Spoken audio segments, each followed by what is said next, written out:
Hello, everybody. Welcome to Season 1, Episode 6 of the Piledriver Podcast. I am one third of the Piledriver Podcast, joined by the other two thirds. Bergman. And Chris. Yes. So, we have quite the beefy podcast today, so I'm just going to jump right into it. So, how we're going to do this is go by whenever this happened. So, example, the earliest thing that happened last week was the WWE releases on April 29th. So, I will admit, a lot of people didn't know a good portion of the talent, and that's because a good portion of this talent was actually performance center people who didn't even get to debut yet. But for the people who have been on TV that I do know, we got Dakota Kai, Dexter Lumis, Harland, who at one point was even portrayed to be this generation's Brock Lesnar. Wild to say the least. Malcolm Bivens. I never get that right. But Bivens, there you go. But I'd say besides Paul Heyman, he was probably my favorite manager in the wrestling business currently. Well, okay, now there's William Regal too, but you get the point. Great manager right there. Yeah. But yeah, so a lot. Like I said, I could name everyone in this list, but there's just quite a bit to list here. There's a few more 2.0 names as well, like Parada. Can't get that right either. Because again, I don't watch 2.0, or maybe I'm just retarded. Either way. Why don't you watch So- NXT 2.0, dude? Oh, we all have good reason. But yeah, so I'm just gonna talk about a few of the releases that I do know. So yeah, Harlan was pretty surprising. I mean, they did make him like Gacy's henchman, from what I know of, and even made him go bald and had him wear like prison gear and shit. So I knew it was just gonna fail eventually, but not as fast as it did. Now Malcolm didn't deserve what happened to him. That was BS. He genuinely, from what I could tell, was one of the only things for people to genuinely care about when it comes to that 2.0 brand. And without him, what the hell's Diamond Mine now? So there's that. And then Dexter Lumis, I could say the least, added on to the product as well. I'm quite surprised to see him released as well. But hey, Samuel Shaw is back, I suppose, so that is what it is. And now the main person I'm concerned with here listed is Dakota Kai. What the hell? I mean, literally one of the best women's wrestlers on this planet. I mean, honestly. Like, she never got to become the NXT Women's Champion, but it's a shame because she was around for a long time. She had one of the best heel turns in the NXT division. She had a great feud with, Raquel, kind of carried Raquel to her best stuff to date, I guess you could say. But yeah, so honestly, Dakota made anyone who stepped in the ring with her look like a superstar, and she looked like a superstar as well. So, again, WWE did a massive mistake, in my opinion. And people will like to argue, are any of these people really bringing in millions and millions of dollars? No, they're not. But I mean, like, I don't know. Dakota Kai was never really given that opportunity to shine. And I feel like if she was given that opportunity to shine, she would have killed it. So, yeah, Berman, what are your thoughts on some of these releases here? Well, it is shocking, I gotta say, and I'm a big, long-time watcher of the NXT until they changed to 2.0, and Dexter Lumis was my favorite, and it's so shocking that Dexter Lumis got released, and like, why? He's like probably one of the best and most funniest people that everyone loves to watch, and then Dakota Kai in general, like, she had a great heel turn, like what you said, and she could have went for another championship if she wanted to, and maybe a tag team if she wanted to, a tag team championships. It's just weird why they would take her out. So, Oh, sorry to interrupt, but funny enough, she actually did have two tag team title runs, but they were a combined amount of 4 days. yeah, that's why I was kind of messed up about that. And then Harlan, which is a surprising one with Joe Gacy. I liked Harlan. He was a creepy guy to me. He actually had a good creepy aspect to himself, but they probably didn't know how to use them the best. So now he's probably going to be out and maybe going to AEW maybe. Yeah, and then Persia, I know, was also on 2.0 doing stuff with like Duke, I believe. Yes, So yeah, that was yeah, Black. she's out too. Yeah, that's Black. Is it Black Hearts or Black Will? I forgot her name.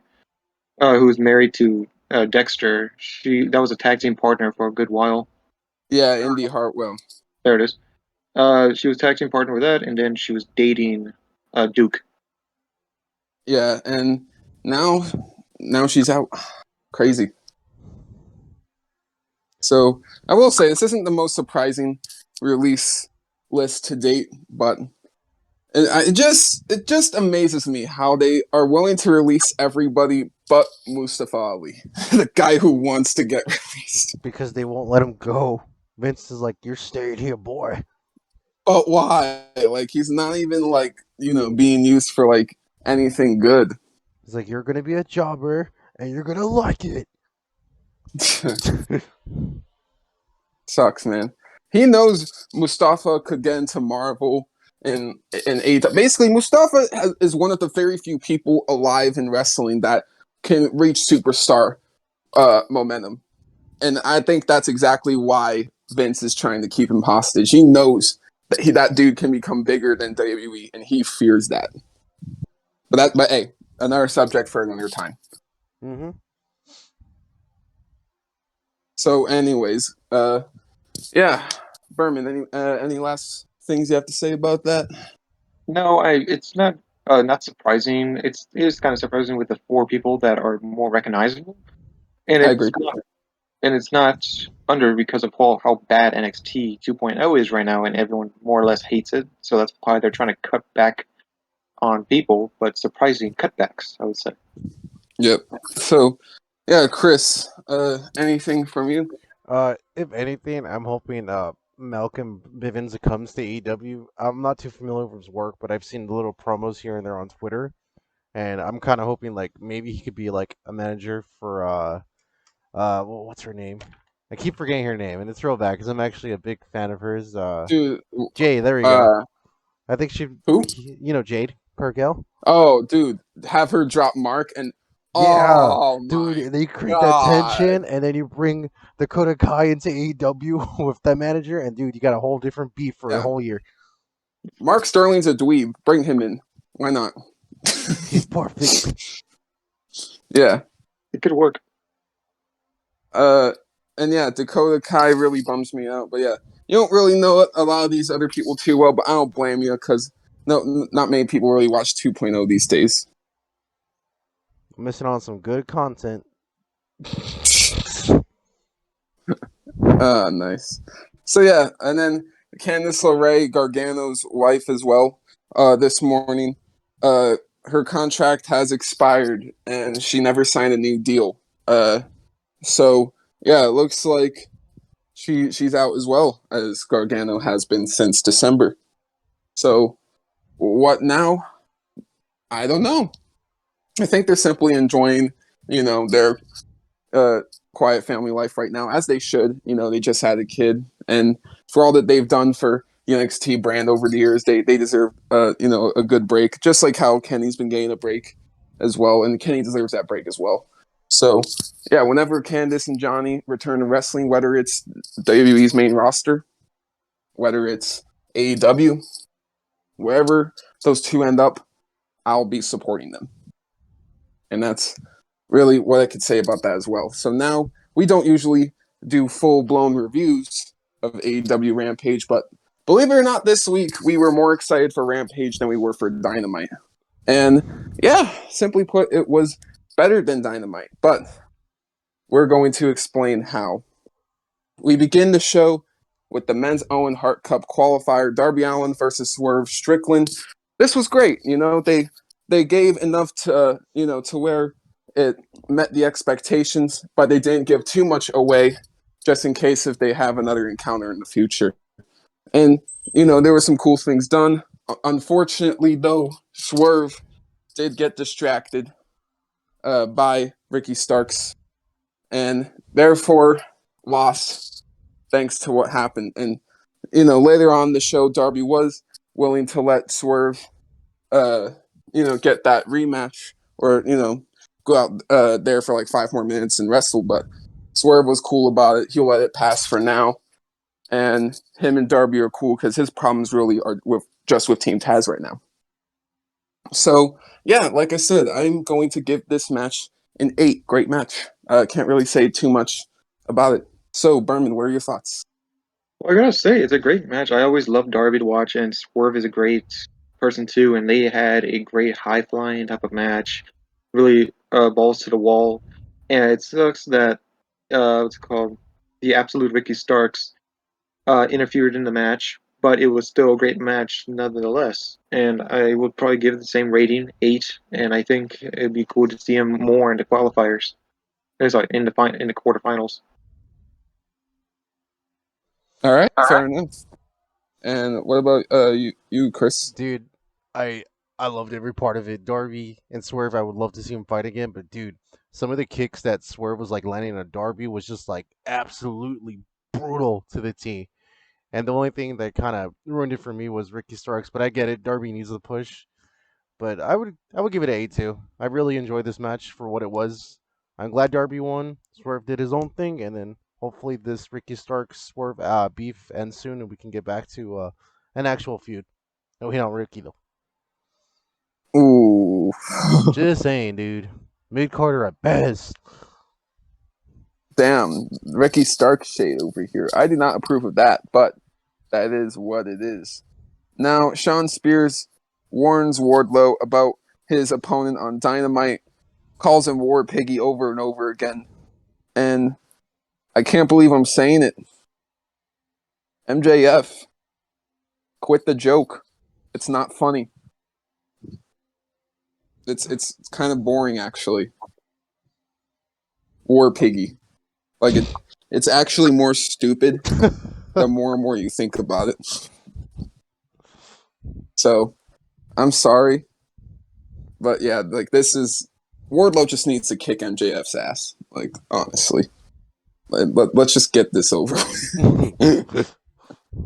Now, next up, Chris Jericho presents himself as the sports entertainer of the week due to throwing a fireball at Eddie Kingston's face and keeping his word on taking everybody out one by one by one. So all that's left are 2 right now, Santana and Ortiz. But Jericho got jumped by Santana and Ortiz on stage during, the presentation. And Jericho got pissed, and it led to the announcement of Jericho versus Ortiz on Dynamite. Now, next up, we got the baddies making their debut. Jade Cargill bringing out Kiera Hogan and Red Velvet, who have been hanging out quite a bit in the baddie section recently. And we all know why. These are 2 people Jade Cargill has beat in the past. And you know the good old saying, if you can't beat them, join them. Red Velvet, she actually beat Red Velvet in her very first match with Cody and Shaq in that mixed tag bout. So they have history going all the way back there. So I'm interested by this. And, they went out, they fought Sky Blue, Willow, Nightingale, and Trish Adora. And simply put, it was a fine, good match. It wasn't anything too crazy, but it was a nice debut showcase for this baddie staple. So I'm going to give it a 7 and move it on to my co-host Berman. I gotta say, I do like the match. Baddies, I was kind of anticipating to see how they would work, and I like the showing of Sky Blue, Willow, and Trish. I think it was a good match. I like the always like trios type matches. I'll give it a 7. Same as you. I can't wait to see if there's anything more happening with the baddies. All right, fair enough. And So, then what about you, Chris? and then for this, I'm kind of having the same problem with the Blackpool Combat Club. God damn it, and with the baddies too. Like I know the baddies are just getting started, but dude, I don't like these jobber matches, man. They're not fun. They're not entertaining. They're boring, and you know exactly who's gonna win. So at least for now, it's okay for the baddies, but I want them to get better opponents in the future. But I know there's not that many, strong enough AEW women wrestlers, or at least what the the writers are doing right now. So for now, it's cool for what it is, but this match is like a 5 at best for me personally. Fair enough. And the other thing I was about to say was that I could say that's a fair point with the jobber matches.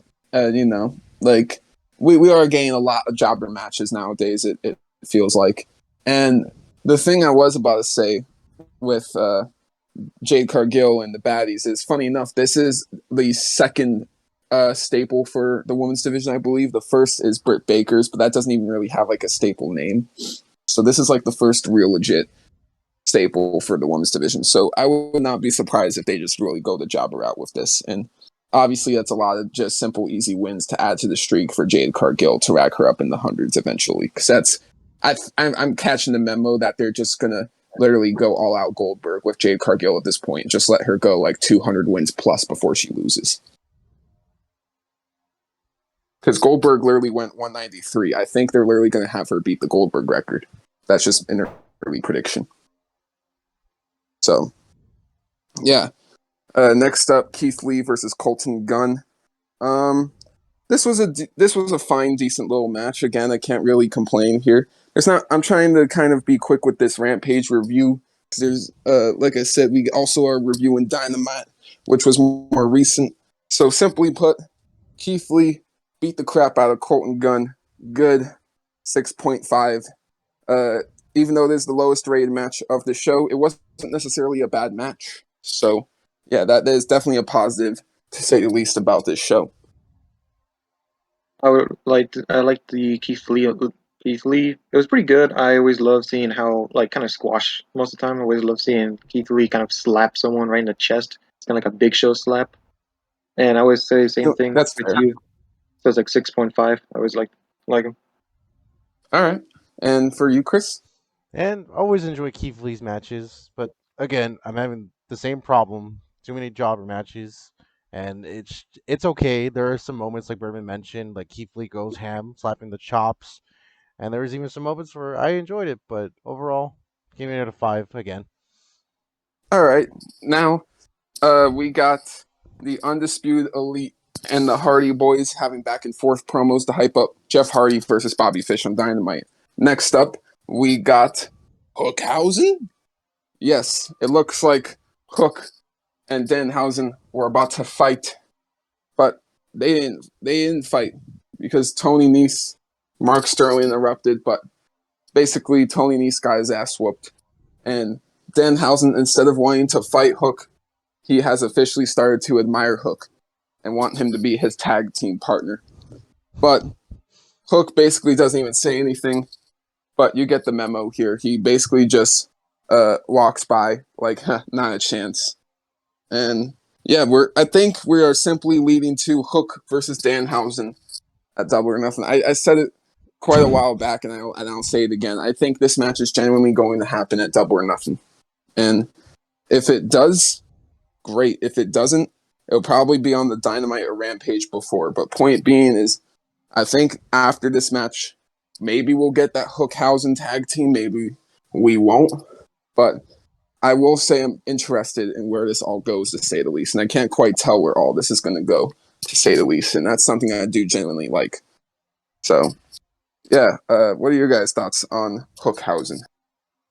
I don't know about Hookhausen, right? So it could be a good fun match to see. It's a comedic match, but I hope it's not tag team wise. I hope it's just a good fight, which might have with Tony Nese in there introduced in there. But I don't know that much about the Hookhausen stuff.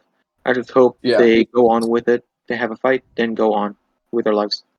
Honestly, I'd have Orangehausen, I reckon, rather than Hookhausen. That'd be That's better. just me. Now, Chris, your take on this? I've never been so angry at AEW in my entire life. I know it's a joke match, but they were teasing it for like 1 week. They didn't fight. They just looked at each other, and they're still not gonna fight. And I don't Dude, the want them to story's team not up. done. There is no story. This is a one-off thing.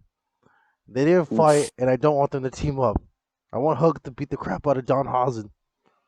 But I agree. but they're saving it for the pay-per-view, and I get it. But it's gonna be a pre-show match. There's no way they're gonna like let this into the main card, and this is gonna be like less than 5 minutes. But it's gonna be Well, awesome. hey, if it's a pre-show match, you bet your ass I'm sitting during the pre-show. Yeah. So, yeah, next up, the main event, ROH TV Championship match. Samoa Joe faces Trent Beretta from the Best Friends. Now, I kind of thought this was actually a bit of a sleeper hit. Samoa Joe was able to, look dominant while Trent still being able to look strong in defeat, gain some solid offense in as well. And, I just thought it was a great match. I would gladly go and watch it again. And that's the thing. If I give these matches at least a 7.5 or above, I'll probably watch that match again. So I'll be giving this match an 8. I would say probably the same thing. I always love watching Samoa Joe. This is a better showing of Samoa Joe than his last match. And I think Samoa Joe and Trent Beretta made Rampage a great show. And I think it would be cool. I love to see more Samoa Joe in the fight, more against Jay Lethal, like in my opinion. I would give it an 8, and I can't wait to see what happens with Joe. All right. Fair enough. And then for me, I will definitely give this an 8 too. I just love seeing Samoa Joe. I haven't really grew up with the guy, so I'm kind of experiencing now as he is in AEW, and I'm really enjoying his work. And I can't wait to see more of the Ring of Honor tournaments happening soon, or maybe a possible spin-off show that might happen with Tony Khan. But we'll see what they plan to do with Ring of Honor, because I love it. It's one of my personal favorite things I've seen so far this year. Interesting. Very interesting. Yeah, honestly, it is dope with what they're doing with Ring of Honor. So, yeah. Personal rating for the show. Oh, yeah, and I forgot to mention. Of course, we got Samir saying all that crap at the end of the show. Orange tries to save the day, but he fails. But all ends up being well, simply put. So, yeah, I'm going to give the show a 7.5. Pretty good episode of Rampage, especially in comparison to usual. What would you guys give it? Probably 7.5 myself. Then I give it a 7. All right, for sure. And again, we usually don't cover full episodes of Rampage, but this week we were excited for it, and it was pretty good, and it delivered. Now, next up, WWE UK Stadium Show officially has the name announced.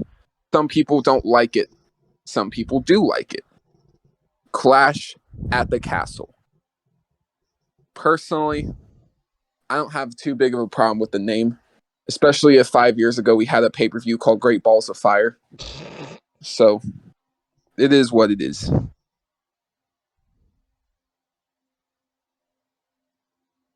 Oh, everything's good. I like the name. It's not bad. It's in the UK. It's in the UK, so it makes sense. It's inside a castle. I think it'd be cool to see. They could have done something better, like maybe Clash of the Empire could have been better. That's But cool, actually. yeah, or like maybe you'd see Clash of Royalty. Maybe something close to like maybe where like the UK, like the Queen, like all the crown, the Clash of the Crown. Maybe could have been better. They could have. I think at least they did something that makes sense in the UK than something that makes no sense in the UK. Clash So at the Castle. yeah, that's what because there's a lot of castles in the UK. I would say right off the bat. They It could have done it. sounds like stereotype. No, I'm just kidding. Yeah, it does, more or less. But they could have done Clash of the Empire. I think that's a lot better name. I'm fine with it. You, Chris? I'm kind of disappointed because they missed the greatest like opportunity of ever, and they could have called this. Great way for it. Clash of Clans. Oh my. All right. Next topic.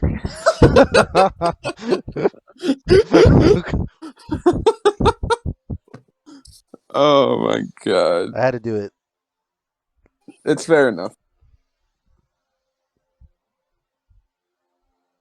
Yeah, I'll be right back, guys. 1 second. You guys can talk about. So, Bourbon, do you want to take over for the New Japan World blocks? I'm not too familiar, so if Sure, you I have, can easily do that. yeah, go I for it, can. Chief. All right, I'm gonna do my best. Don't mock me a little bit I about this. believe in you. Yeah, sure.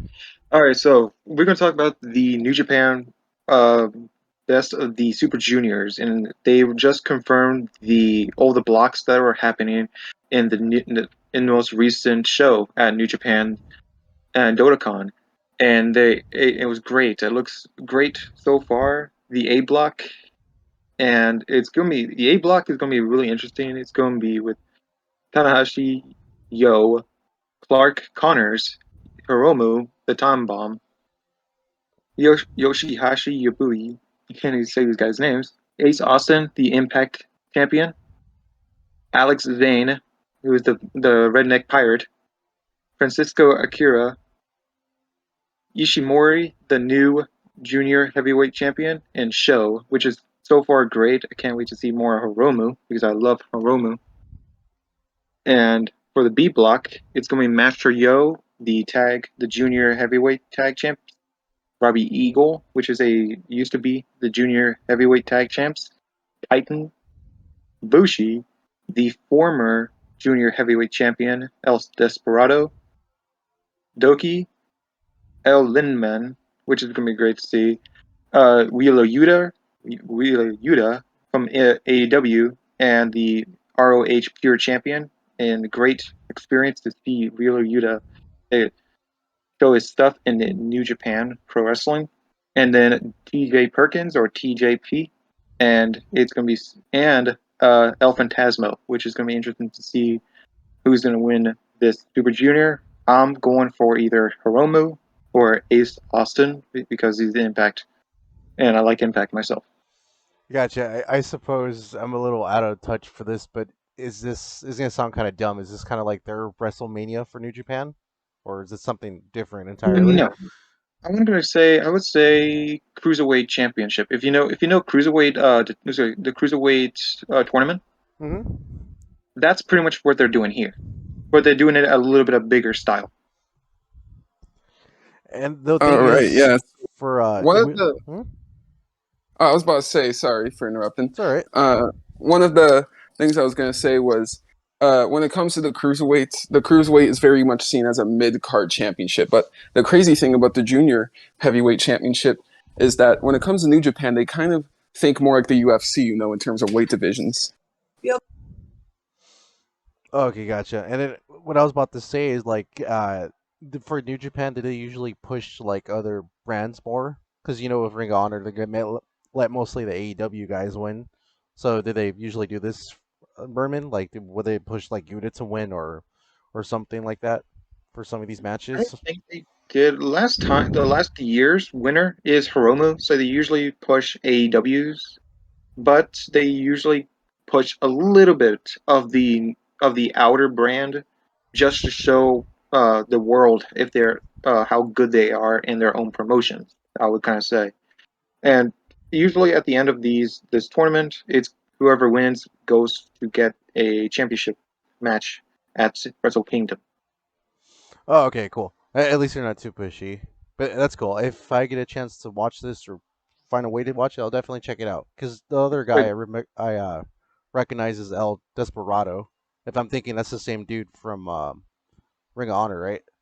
Or that's somebody else completely. No, that's Bandito.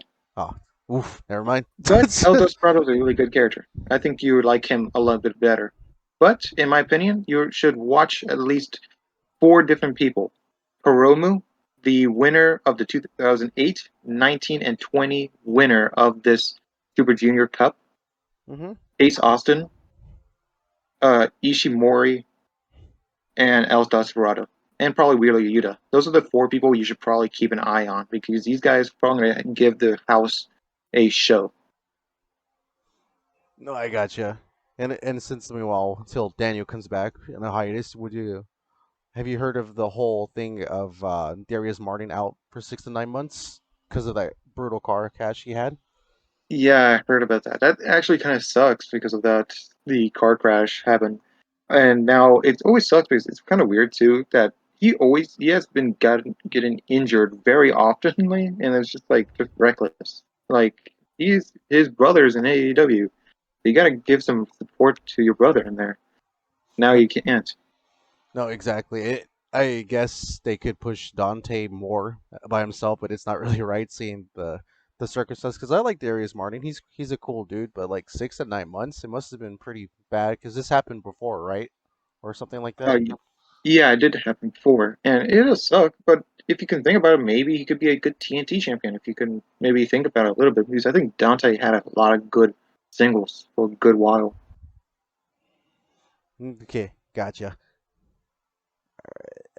Tournament gets a title match at Dominion for the junior heavyweight championship, and basically put, like I said, with how UFC does their weight divisions.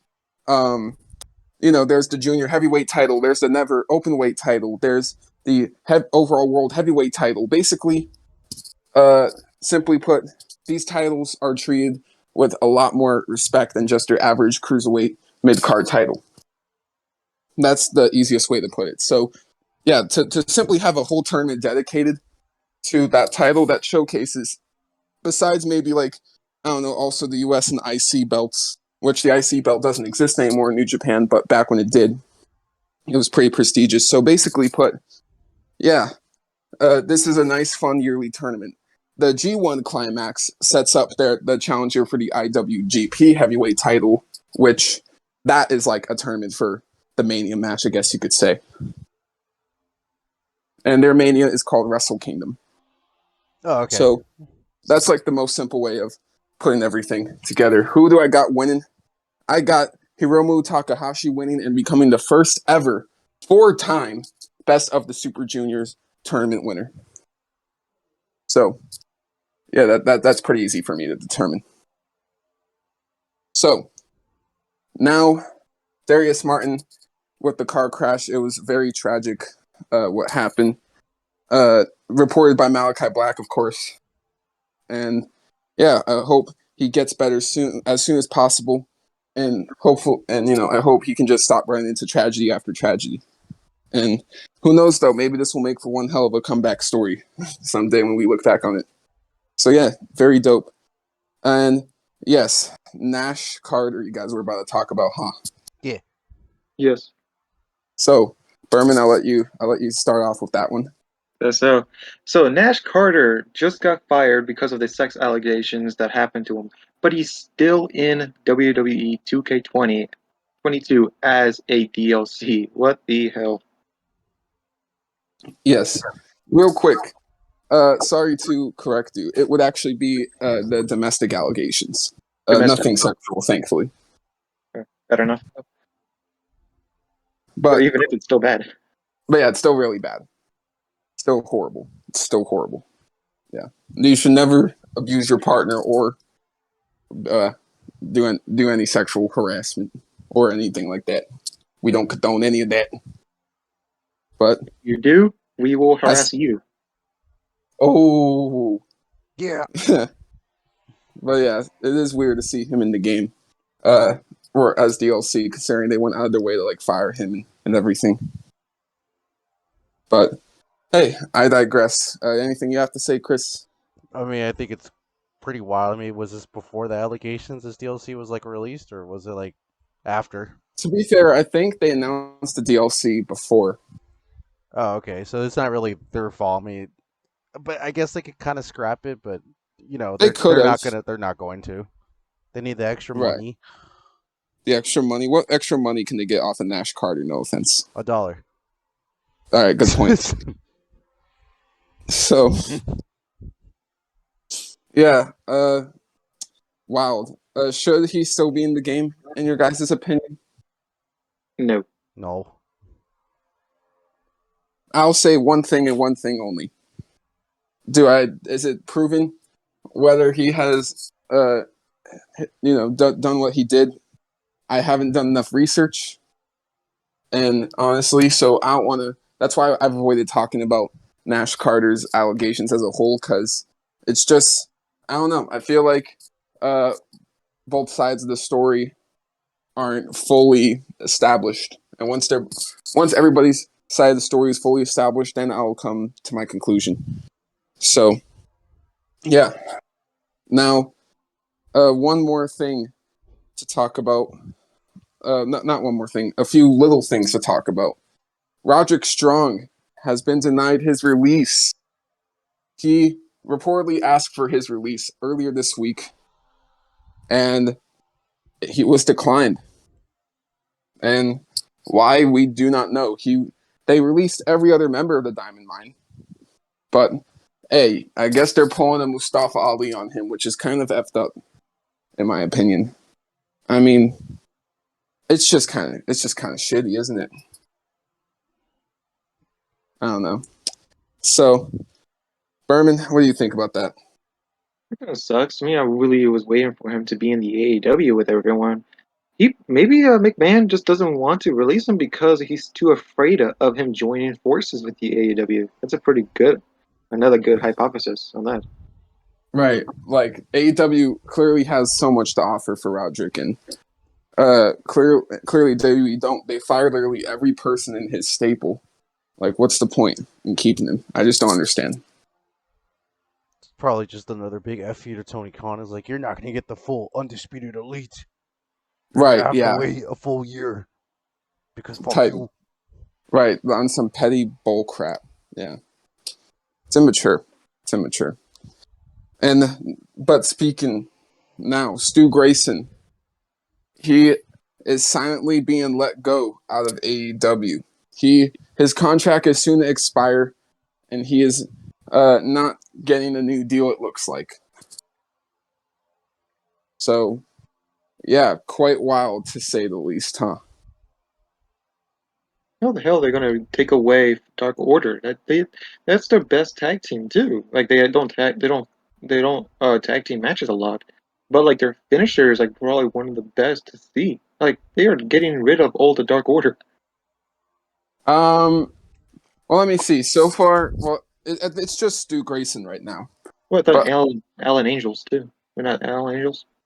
Oh, he's gone too? oh, Alan Angels is gone too. Yeah, I heard that too. Oof. Let me look up Alan Angels right now. I I'm heard very about it. curious. Let me look up his AEW status. You got me curious now. That is wild. Are they actually going to disband the Dark Order? They wouldn't do that, right? They don't have a lot of things on this Dark Order right now. The only one who's happening right now is the John Silver versus CM Punk next week, which So it that's the only hasn't. thing so far. Mm-hmm. So Alan Angels hasn't been released, but he hasn't been on TV in quite a while, similar to Stu Grayson. So he could be getting let go of too. Same with what's it called, Uno.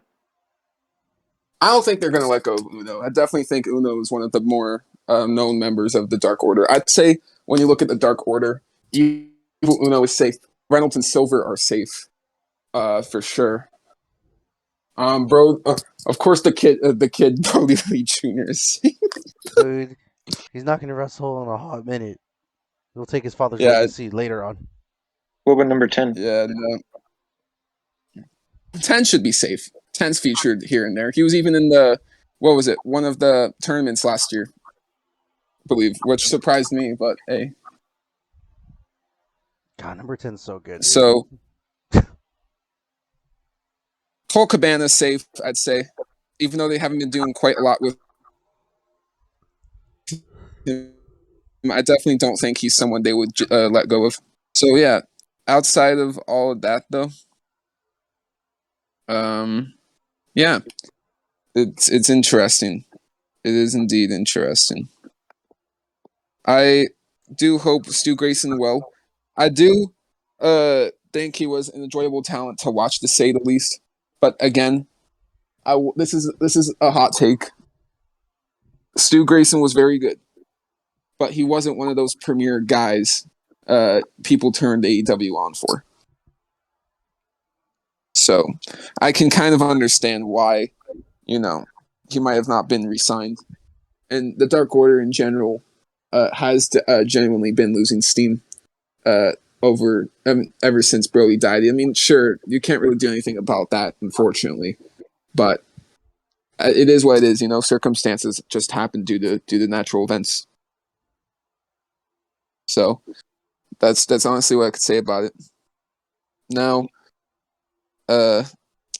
the Forbidden Door sold out in just 30 minutes. 20,000 tickets sold. Wild record, I must say. So I definitely think AEW are capable of doing a stadium show for sure after this. Like a 40 to 50K stadium show, I could definitely think they could sell out. So, yeah, ain't that pretty dope? I'll say so too. Hell yeah, it is, dude. New Japan is coming into a new light of day for all wrestling fans. Yes, indeed. So now we get to AEW Dynamite 5/4/2022 review. I gotta say, this was not my favorite episode of AEW television, to say the least. But I'm not going to be too negative right now. It was a decent, fine show, right? Like, it was fine. But I just had quite my issues with it. So, yeah, before we begin, any quick thoughts you guys want to put out for Dynamite? I just say I liked it. I liked it. Don't get me wrong. There's probably 4 maybe matches that I really didn't that much like. Probably 2 or 3 of them I was happy and I liked watching them. In my personal opinion. Fair enough. And then, what about you, Chris? Well, at first, when we went to the gym a couple days ago, I remember I was praising this episode, but as we're talking more and more, and we'll get more in depth in this podcast, it was, like I said, it was probably pretty bad. So, yeah, Oof, pretty bad. Ouch. pretty bad. All right. So, Stinky. okay, damn. Letting AEW know how you feel, Chris. Yeah, take that, Tony Khan. So we opened the show with the Men's Own Heart Cup qualifier. Guest commentator Adam Cole, baby. And it is Jeff Hardy versus Bobby Fish. I thought it was a fine, good old match. You know, Bobby got to showcase himself. He looked strong in defeat, but we all knew Jeff Hardy had to get the dub, and thankfully he did. I will admit this wasn't Jeff Hardy's greatest match to date. Same with Bobby Fish, but like I said, they both went out there, they did their thing, and they had a good little match. So I'm going to give it a 7 and leave it at that. All right, I would say that I like the match. I like that Adam Cole was talking. He was talking pretty funny stuff about everyone. I think Like his commentary, yeah. yeah, it was kind of like Jericho's type of commentary a little bit. But I see that.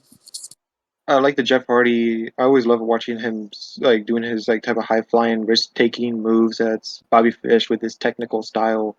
I always like it. It was fun to watch. I'd probably say 7.5. All right, and for you, Chris. And honestly, for what it was pretty good. I mean, it wasn't the greatest thing I've seen from Jeff Hardy, but I enjoyed it for what it was doing. So hopefully, but it did lead us to something good. If we could talk about it, it did Yes. show it. All right, cool. So the best thing that came out of this match was just the fact that we're gonna get a Darby Allin versus Jeff Hardy match soon. I am so ready for that, dude. So excited. Yes. You know, that's been a dream match of mine for, oh my God, ever since I've actually seen Darby Allin. I was like, one day this dude has to fight Jeff Hardy. It's gonna be And now we're here.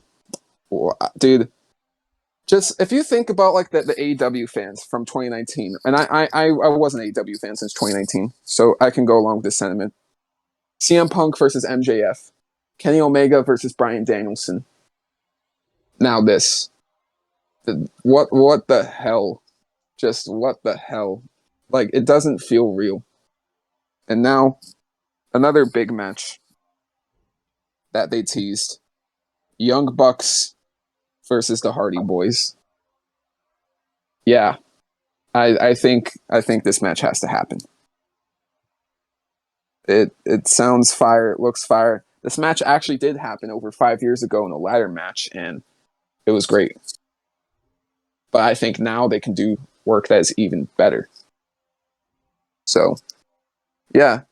Berman, what do you think about the potential of a Hardys and Young Bucks match in AEW?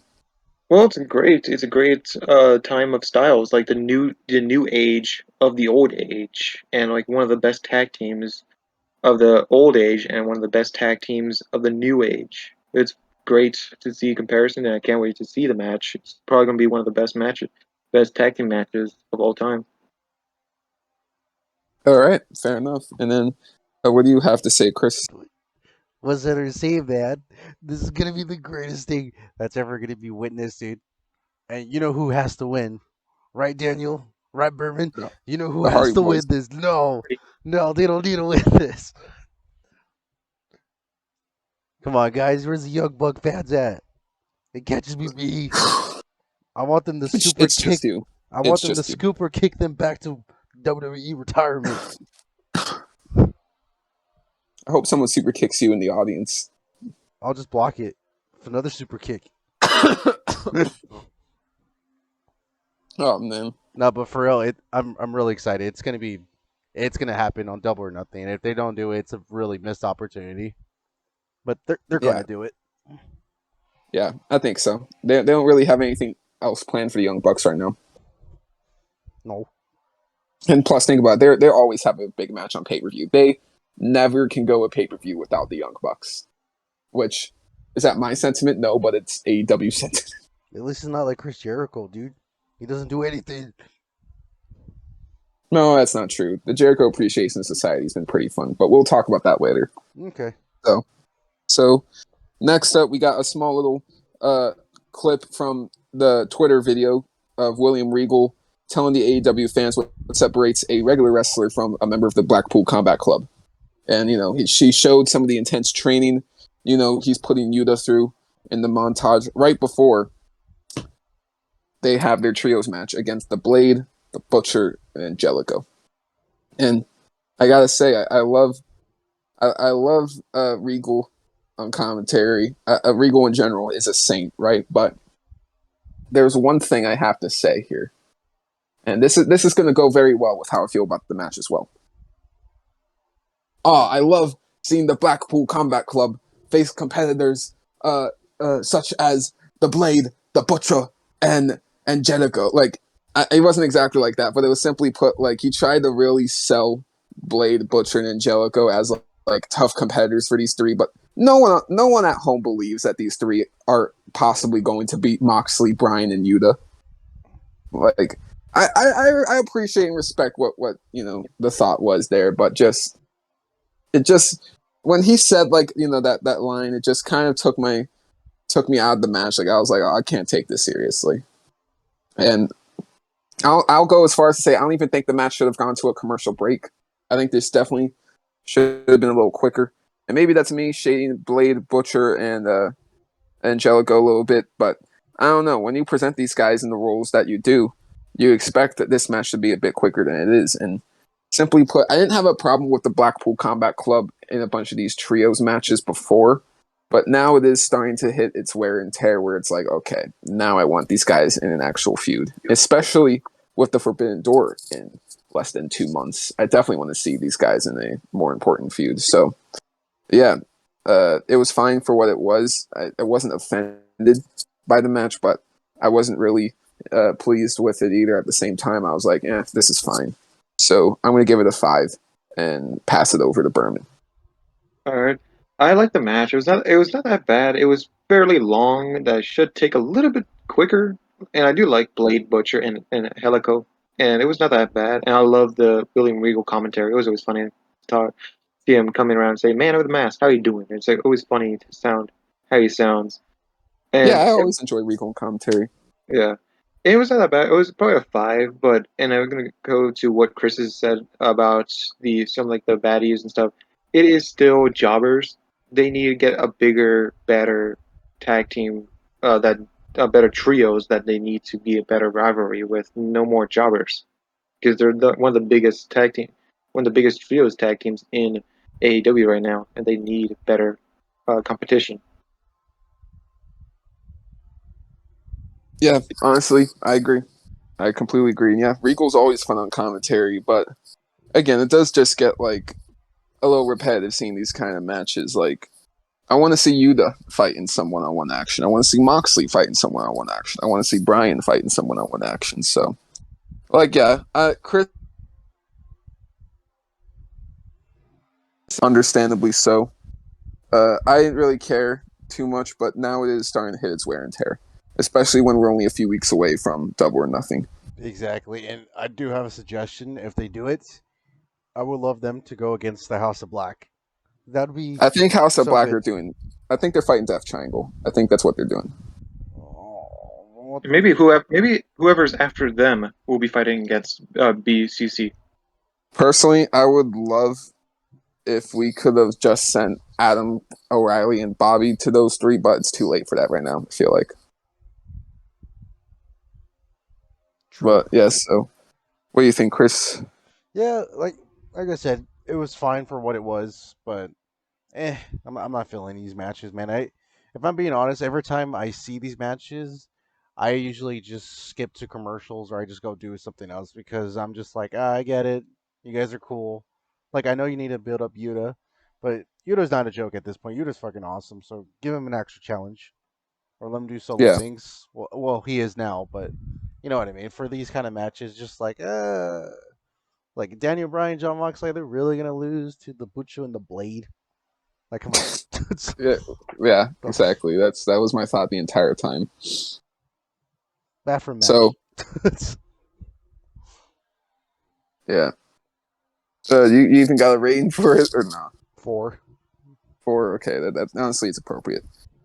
Team Taz and Jurassic Express have their little face-off, and simply put, they set up Jungle Boy versus Ricky Starks next week. That is an absolute sleeper hit ready to happen, and I'm very, very pumped for that match next week. Next week looks very stacked, I must mention.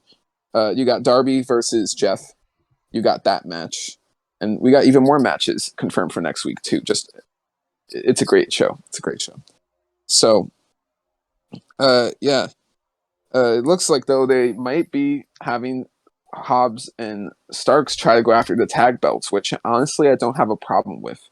If that's the Double or Nothing match they go with, then I'm cool with it. You can't really sleep on I was about to say Stocks. Jesus Christ. Starks and Hobbs.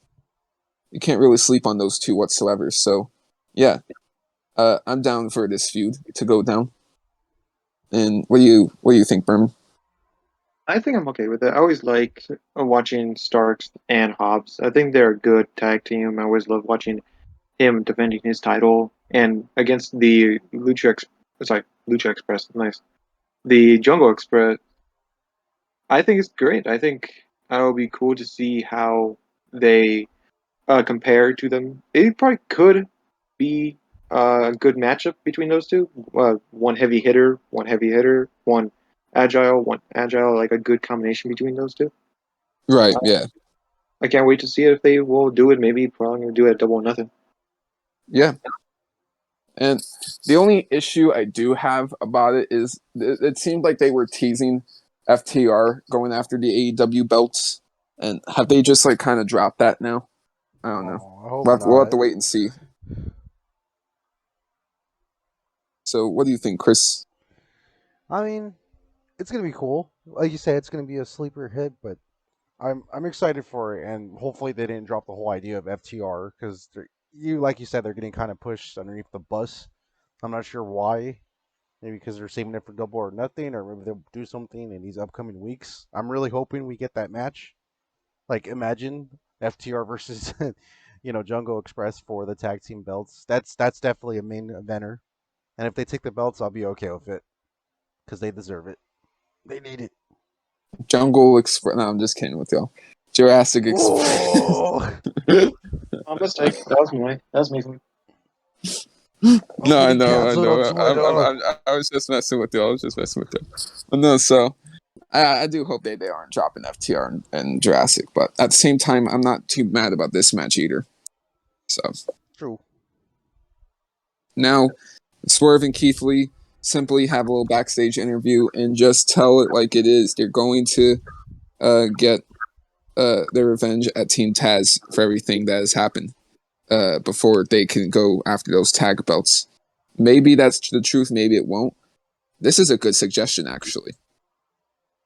If you don't have anything planned for Keith Lee and Swerve, there was a triple threat that killed it at Revolution with Jurassic Express. Why not throw them in their triple threat? Team Taz and Swerve and Keith Lee. I mean, I think that could work. It could, yeah. It could actually be an interesting type of match. And I get it that Keith Lee and Swerve aren't exactly, tag title kind of guys, but I feel like in this case, considering, Team Taz has been messing with them so much, they can try to, mess with them a little bit. And it's an easy way for Jurassic Express to continue their reign. I wanted to bring up one quick thing. I'm not sure if you guys are aware or if it's just rumor. Supposedly there is development for a new title for a trios match for AEW. I don't know how true that is, but they're making the trios title. There's been rumors on the trios title all the way back to last year, but the deal is right now I think they're waiting for Kenny Omega to come back before they introduce those trios titles. Oh. Because I think we all know who they want their first champions to be. Yeah. Let's go. Kenny and the Young Bucks. That's if they don't put it on the Blackpool Combat Club or the Dark Horse, which would be the House of Black. So there's many routes they could go with a trios title, but yeah, I think they might be saving that for either All Out or maybe even later. But they are definitely going to make trios titles eventually. That is definitely a rumor, but a rumor that can definitely be true for sure. So next match we get to Wardlow versus MJF's mystery opponent, and his mystery opponent was none other than Impact's W. Morrissey. And yeah, simply put, he got probably just as much offense as Lance Archer did last week, maybe even more. But in the end, Lance Archer was able to look strong and dominant while Morrissey put on a very good showing. And my favorite part of the match actually was the "We won Enzo, no we don't" chants. And you could see he does the little Enzo dance at one point and just, clearly tells the crowd to go screw themselves for chanting that. So that was a funny little spot in general. But yeah, overall, this wasn't really the greatest match in the world, but I enjoyed it for what it was. So I'm going to give it a 6. Like I said, it could have been better. I think Wardlow had a better match last week with Lance Archer, but that's just my personal opinion. No, yeah, I would say that's true, that he probably had a better match. But I do love this match, and I was a big fan of W. Morrissey when I watched Impact. And I was just really incredible that Wardlow did a pretty good moonsault. That really he was a great how he showed that off, and that pretty much sealed the deal that this was a pretty good match with him doing a freaking moonsault and then just powerbombing him. It was pretty interesting. I think it was a good match, so I'm gonna give it a 6.5. Perk Wardlow, we'd like to call it. No, that belongs to Kurt Angle. No, yeah, it does belong to Kurt Angle, but people were saying Perk Wardlow. I like this match personally. Wardlow would, for a hot minute, he was getting his ass kicked pretty bad, and But hey, I think that should have happened though. Honestly, no. When you have MJF paying this dude $100,000, like he said last week for one match, I liked it, and then obviously Wardlow's gonna win and all, but I feel like one power bomb was kind of insulting to Morrison because dude, one power bomb is not gonna take out this big dude. I get if they're on a time restraint or whatever, but I liked it for what it was. Wardlow didn't really do much in this match. I don't think it was a time restraint. I'm actually going to defend the one power bomb thing real quick before you finish off. Go for it. Nobody actually can kick out of more than one power bomb from Wardlow. Name me an instance where that actually happened. No, he only does the extra power bombs for either showing off purposes, to basically make a point, look dominant, etc. Having him only hit one power bomb in this case, in my opinion, actually makes Morrissey look good because that just shows he didn't try to be extra and show off. He just wanted to get this done as quick as possible. A different mentality from Wardlow than what we're used to, I must say. Gotcha. That's at least what I picked up from it. I know, but come on. I mean, out of everyone, like Morrison, that's like at least 3 power bombs, and then I'll believe it. But that's just my opinion. Fair enough, though. But like I said, nobody can actually kick out of a singular power bomb. All the extra power bombs are just like bonuses or like showcases, like I said. Mm-hmm. So, yeah. What do you rate this match? Giving it a 5. It was okay. All right, fair enough. Now, Wardlow versus MJF at Double or Nothing was kind of announced, but kind of not. It's hard to explain. So they're having a contract signing next week, but we don't know what MJF wants out of all of this exactly. So we'll have to find out next week.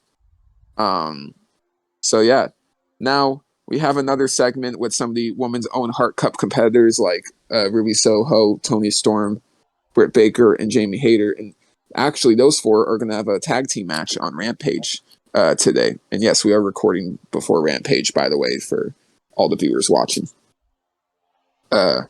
So, yeah, we'll say this. At least, even though this kind of was the same promo as usual, at least it kind of led to something. So, I'll take it.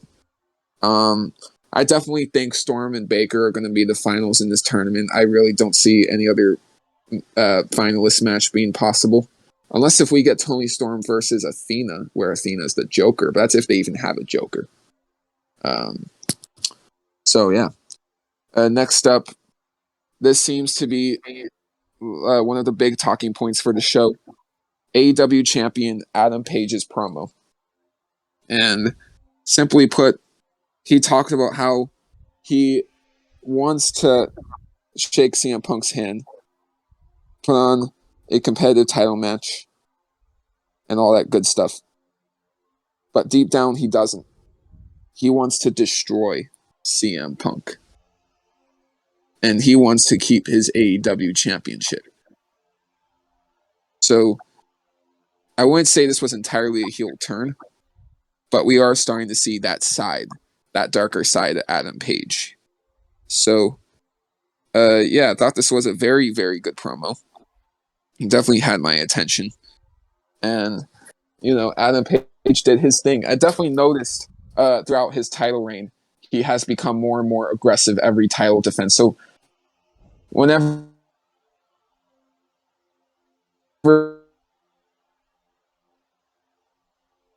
you look through every feud, right? Kenny Omega have aspects and didn't really believe in himself. And then the Bryan Danielson feud happening. Even though he believed in himself a little bit more after the Kenny Omega win, it wasn't quite there. So then he had to beat Bryan Danielson. And after Bryan Danielson, he went toe-to-toe with a monster. And after he went toe-to-toe with a monster, he got confident enough to the point where he started fighting the Undisputed Elite on his own from time to time, without the Young Bucks, of course.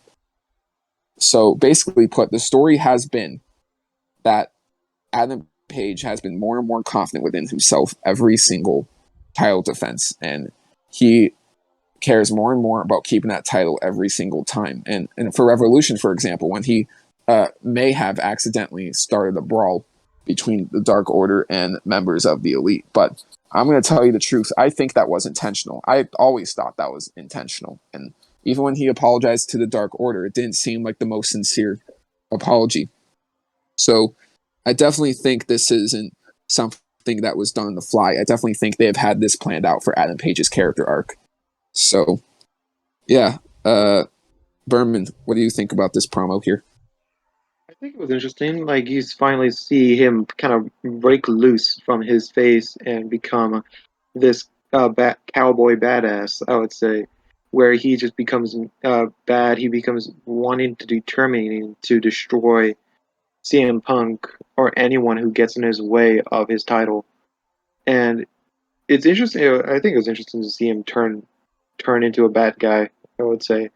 I think I'd be interested to see how much more he will go after he loses that title. Yeah, like simply put, he is starting to care more about the title than his friends around him, like the Dark Order, and He's talking about destroying people, not the Adam Page we're used to hearing from the past 3 years. Simply put, he is starting to be obsessed with the AEW Championship, and I think it makes perfect sense for his arc. His whole alcoholic cowboy stage really started thanks to him losing that first AEW Championship match against Chris Jericho back in 2019. That's what really inspired this entire arc. So we all knew that the story wasn't over at Full Gear. It was just going to keep on going, and we're still keeping up with this story. And honestly, Adam Page and his story is honestly very, very great, I must say, for wrestling in general. Now, Chris, what are your thoughts on this Adam Page promo? I'm so excited for Adam Page, and I can't believe you said something so hurtful, Berman. I can't believe you. How dare you say he's gonna lose his belt to see him PG Punk? No, he's not. He is. It's a no-brainer. Just let me believe. Let me believe he'll get the energy and the power booking behind Tony Khan to retain his belt. The response to this is very 50-50. Like 50% want Adam Page, 50% want CM Punk, and it reminds me of John Cena versus Roman Reigns from last year. I'm not even gonna lie. That wasn't even 50-50. I was like the only person rooting for John Cena. You know what? Yeah, never mind. That was like 90-10. That was the percent. You know what? 95-5. There you go. Oh my god, that was so funny. It was, but I'm glad Adam Page, if he does lose the belt, that's fine. If he's gonna be pushed into this direction where he's just kind of like, you know what, I know what I am, and I'm just gonna keep doing my thing. Like I'm not good anymore, but I'm not necessarily bad at this case. Like I'm just gonna do cowboy shit, Yeah. And if Adam Page does this, if he loses his belt, he probably will, honestly, just to make more money. But it's okay. If he does, I'm excited to see where they're going to turn. Maybe, like you said before, in previous podcasts, like Kenny Omega becoming the face, and then we get like that story arc where like they have to fight. The rematch, except the roles are flipped. Yeah, Omega's the face and Page is the heel. Interesting, but yeah, I liked it a lot. I have nothing bad to say. Yeah. Honestly, I feel like that's the risk they should take with that feud eventually. But, hey. So now we get to Jay Lethal's filler staple promo, basically talking smack to Samoa Joe. I literally forgot what he said because this promo was that forgettable. Sorry for all the shade. Moving on. Next match. Santana versus Chris Jericho in a grudge match. This was good. I didn't have a problem with it. It didn't feel like a grudge match necessarily, but this was pretty good. I gotta say there was a lot of outside interference as to be expected. There weren't really any super flashy spots you can necessarily say, but it was some nice fluid wrestling from start to finish.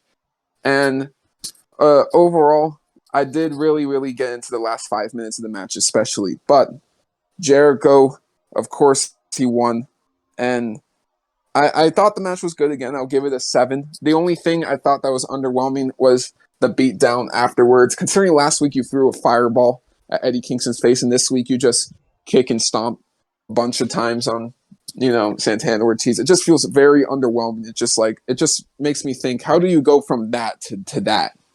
It just doesn't make a lot of sense to me. So, yeah. What do you think about this, Berman? I think it's not a bad match. I was waiting to see this grudge match because I like to see this inner circle collapse fight. It's not bad. It was underwhelming when you trying to say, and I'm like, well, you're called a wizard now. Like you could have something new to yourself. Maybe brought another fireball out because you're the wizard now, and like it could have been better. But I think it was still a good match. I would give that a 7. All right, and for you, Chris? I would have to give it a 6 because what made this match exactly a grudge match? If I'm being frank to ask both of you, because I didn't really see it that way. I kind of just saw it as like a standard, regular match. Like there was nothing this wrong match with it. wasn't a grudge match. So I'm like, why do they call it a grudge match? Like nothing. Betrayal. Oh, I guess, but I thought it was okay. Just like, Chris Jericho cheating again. What a surprise. 0 out of 10. Yeah. Nah, but for real, like, that's 6. 6 out of 10. All right. Next up, Samoa Joe calls out Jay Lethal. And yeah, we continue that feud. It is what it is. Next up, we get the Ass Boys and the Mid Rap Boys advertising the new Acclaim shirt, a new alliance. They scissor with their fingers because, yeah, they just like to scissor with their fingers. Yes. And then Max Caster pulled out the scissors at one point, almost cut one of somebody's finger off, but it didn't get to that point, quite thankfully. But no, I'm serious. Why the hell was this like not on, AEW Dark? Like, what? Why is this on Dynamite? Because it's funny, Daniel. No, this was stupid. What a waste of time. Remember, you thought it was funny, right? It wasn't that bad, but it was kind of weird at the same time. Oh my god. I mean, it is what it is, I guess. Now, the Varsity Blondes have their little promo calling out what the House of Black have done to Julia Hart. And it ends up with, of course, the Varsity Blondes gain that 3-on-2 attack. They give Julia Hart the chair to see if she has truly changed, and she looks like she's about to hit Griff, but she ends up laughing a bunch before she ends up hitting with the chair. Malachi knocks her down and basically is angry because he believes that this is all an actor. This is all just some kind of joke to her. But then they all get saved by the Death Triangle, and that's that. A lot of people are disappointed about this. I think they're saving a moment like this for a bigger occasion. So, yeah, it is what it is. We're just continuing the story, and I'm cool with it. So, yeah, I mean, what do you guys think about this segment? It was disappointing because I still, yeah, I know what you're trying to say. It's supposed to be in a pay-per-view, but like still, it could have done like maybe more hints and stuff. Like you did, like they kind of showed like saying like Julia Hart is corrupted now because you see this black, like this black stuff, the black under his eye, her eye patch, which is actually a good touch. I liked, but it's still like could give him a little bit more hint. Like I wanted her to like put the over her head and then like stop midway and like and then just stay away from them. That would be a little bit of a better.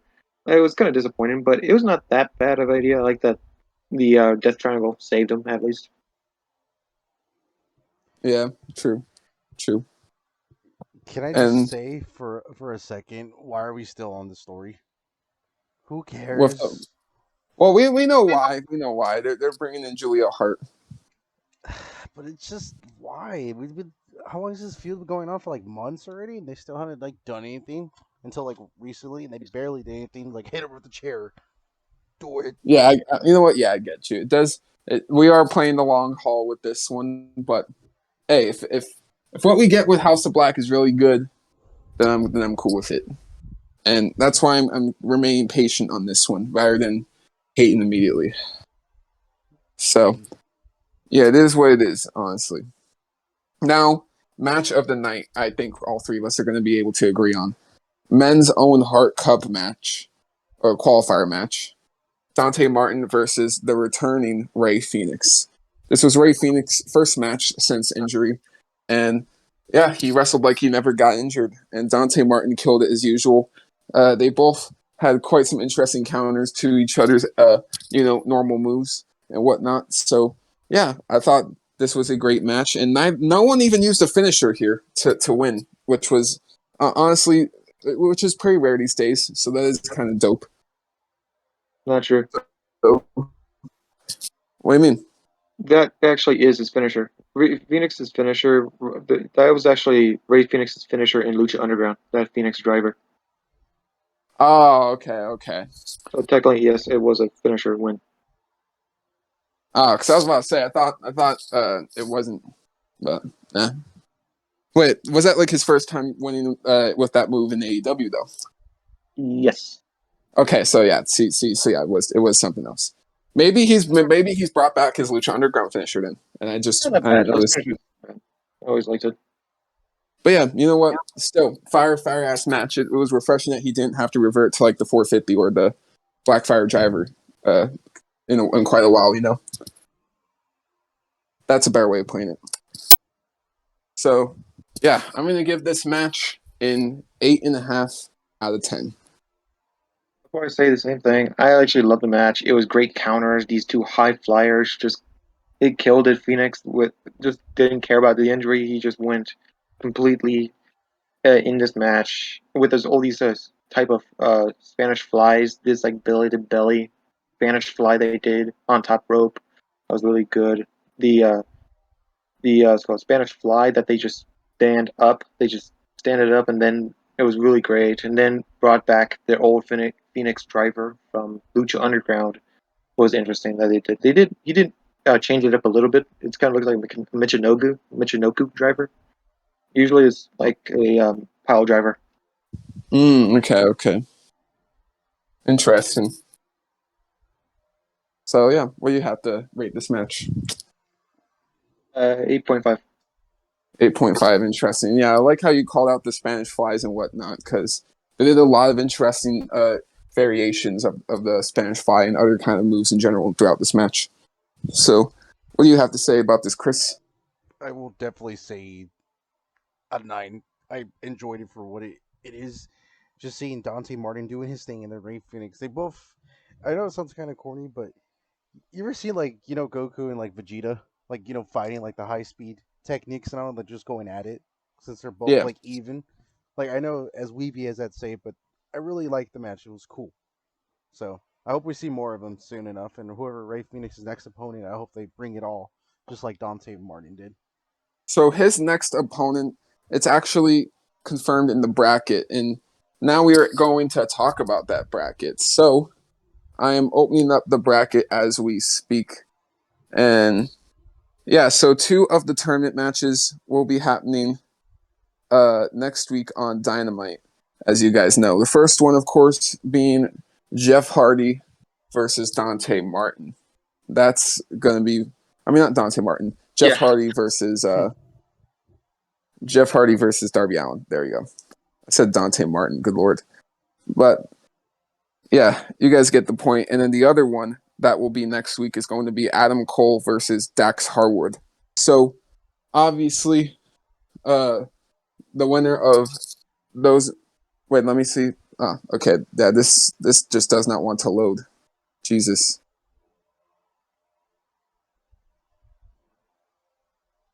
Okay, there we go. There's the bracket. All right.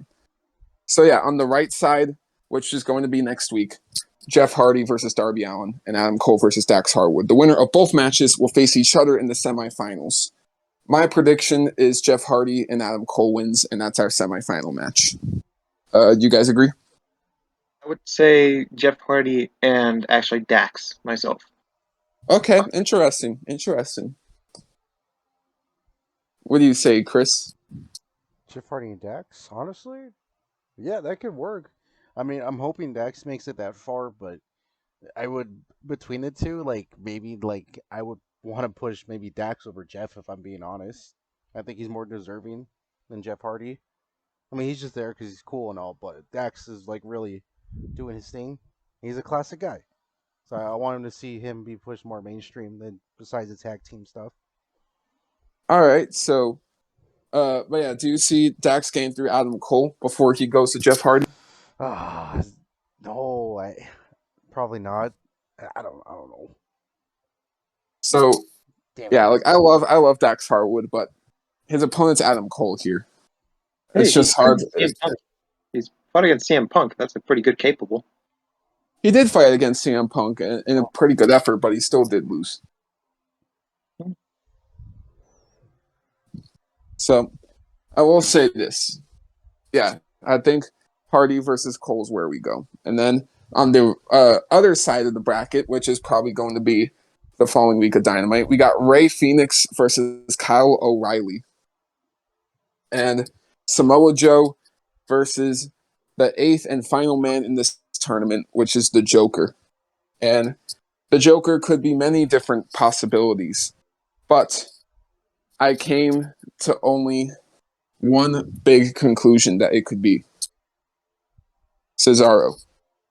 He quit WWE back in February, and it seems that people are hyping him up the most to be the Joker.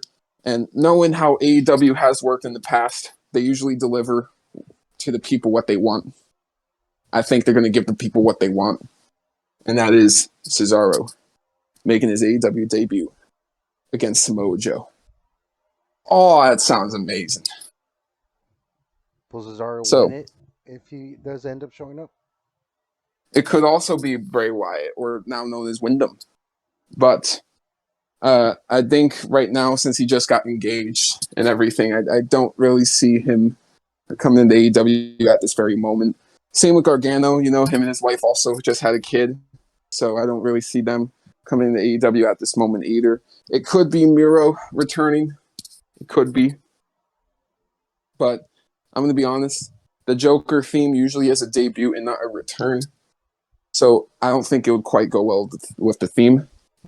So I see Cesaro taking the Joker spot here. And if wrong. Sorry. You're all Last good. time they had a Joker, Adam Page popped up. Did that happen? Yes, in a ladder match. There was a Joker spot, and then Adam Page popped up. Oh shit. Okay. Now, wow. Yeah. All right. I'm wrong. Yeah, he was. Yeah, he was the Joker in the anniversary. It's a 2-year anniversary for Dynamite. So interesting. Yeah, maybe it is Miro. Maybe it is Miro. But yeah, I'm still going to be confident and go with Cesaro in this one. I think the people want Cesaro. Cesaro is a technical wrestler. Him winning the Owen Hart Cup feels pretty fitting. But I will say this. If it isn't Samoa Joe or Johnny Gargano or Wyndham, I think Samoa Joe should win this tournament, no matter who the Joker is. I want Samoa Joe taking this tournament, personally. But, yeah, so I think Rey Fenix beats Kyle O'Reilly. And then what we get from that is either Cesaro versus Rey Fenix or Samoa Joe versus Rey Fenix in the semifinals. Now, there's something else to me. I kind of feel like O'Reilly should win because he's Canadian. Not win, but like win against Phoenix mainly because at least he's freaking Canadian. He's probably the only Canadian in the in there in the match. In the tournament, let me see here. Yeah, I don't think he is just Canadian, if not correct. Dax isn't Canadian, I don't think. No.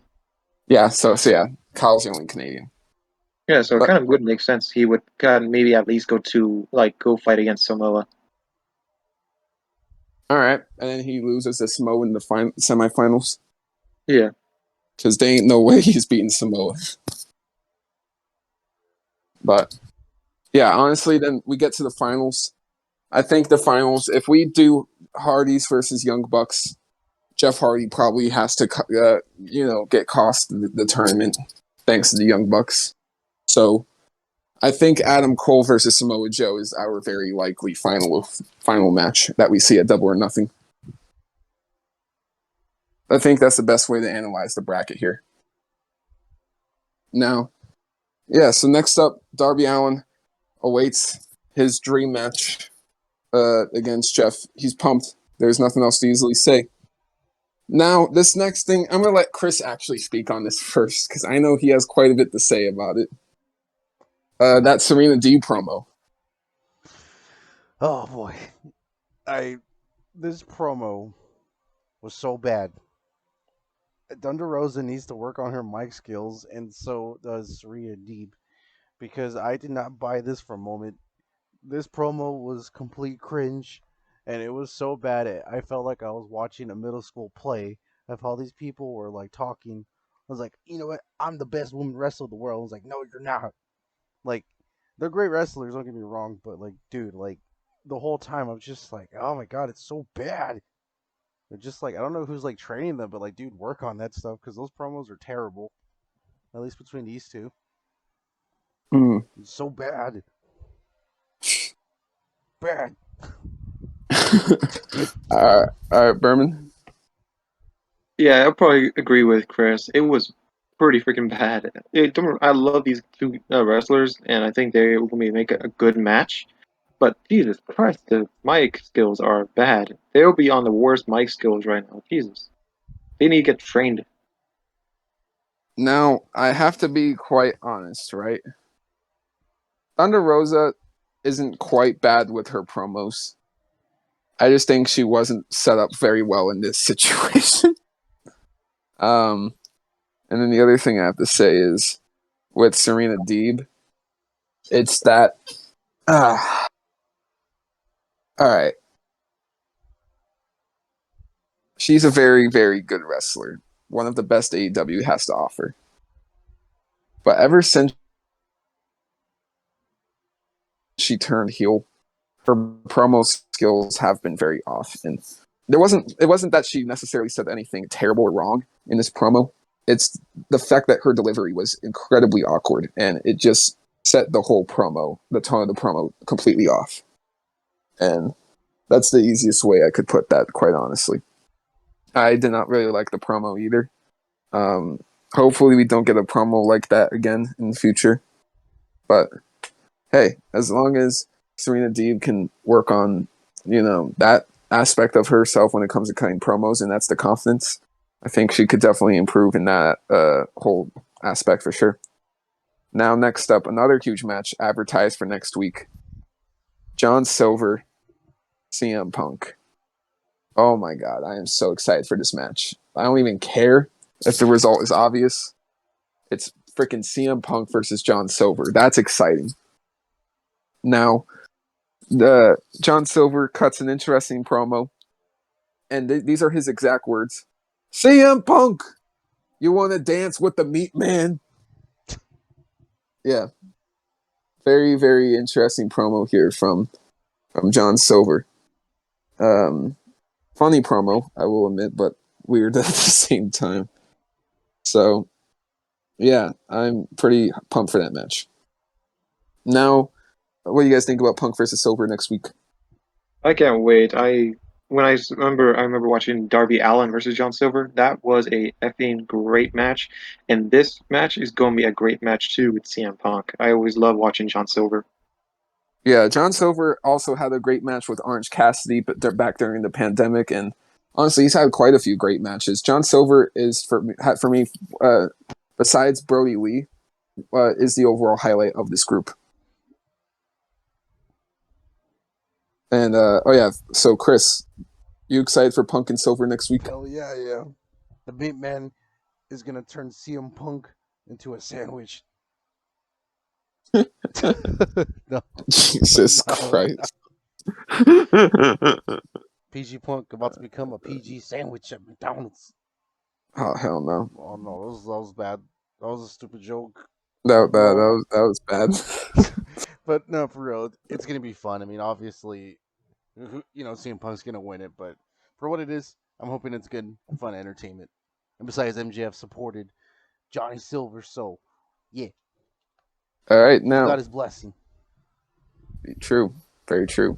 Now, the undisputed ROH Women's World Championship match.